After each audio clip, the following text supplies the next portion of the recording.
menjelaskan secara rinci.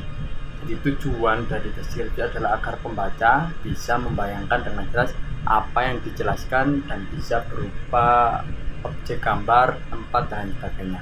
Itu yang disebut dengan deskripsi tersebut. Ciri-cirinya, jadi setiap teks itu ada mempunyai ciri-ciri. Yang pertama mungkin kalau ini bersifat adjektiva atau kata sifat. Kata sifat ini seperti indah, tinggi, besar. Nah, ini mampu mewakilkan suatu objek tersebut. Bagaimana kita bisa menyampaikan? Ya, walaupun tanpa kita meraba dan melihat langsung.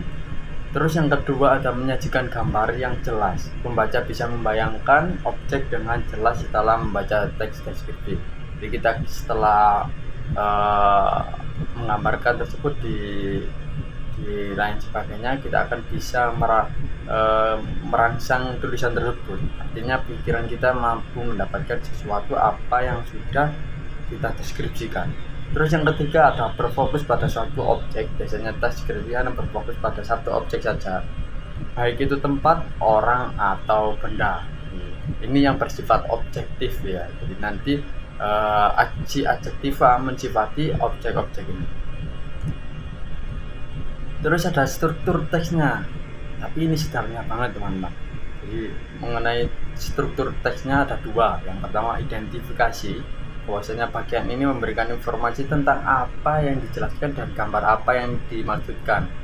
Itu identifikasi melalui pikiran kita. Yang kedua ada deskripsi teman-teman. Jadi deskripsi ini bagian menjelaskan ciri-ciri atau rincian lebih lanjut tentang objek tersebut. Jadi bisa menjabarkan dan mewakilkan setiap pola kalimat yang sudah dibentuk di awal tersebut.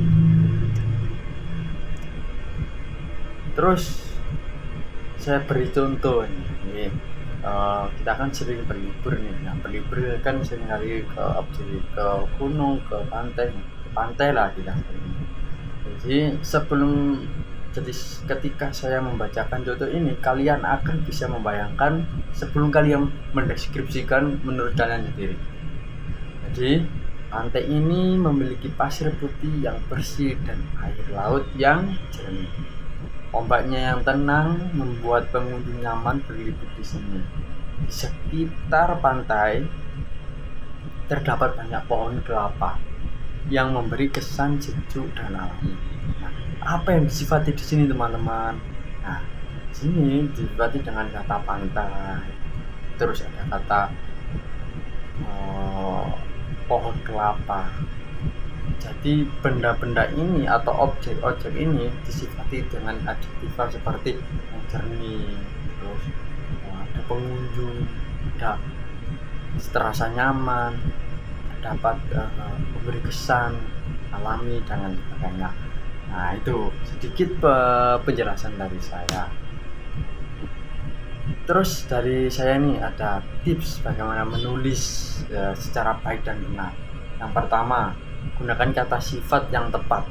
Pilih kata sifat yang membuat objek terasa lebih hidup dan nyata. Kayak pantai tadi, bagaimana rasanya, bagaimana tempatnya, itu akan menimbulkan si objektif ini bisa hidup, seakan-akan hidup. Terus yang kedua ada berikan detail yang spesifik. Semakin banyak detail, semakin banyak adjektiva atau semakin banyak sifat, semakin jelas membaca bisa menangkap apa yang dideskripsikan.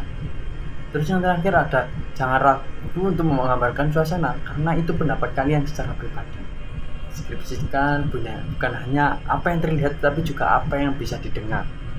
Di setiap adjektiva bisa mewakili apa yang didengar. Ini itu saja.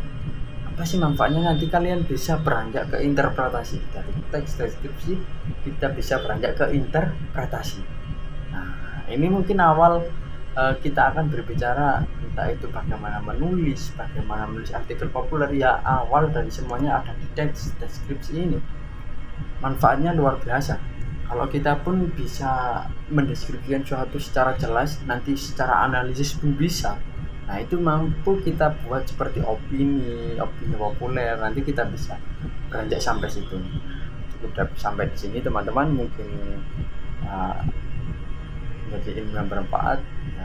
Sampai jumpa di pertemuan selanjutnya. Bye bye.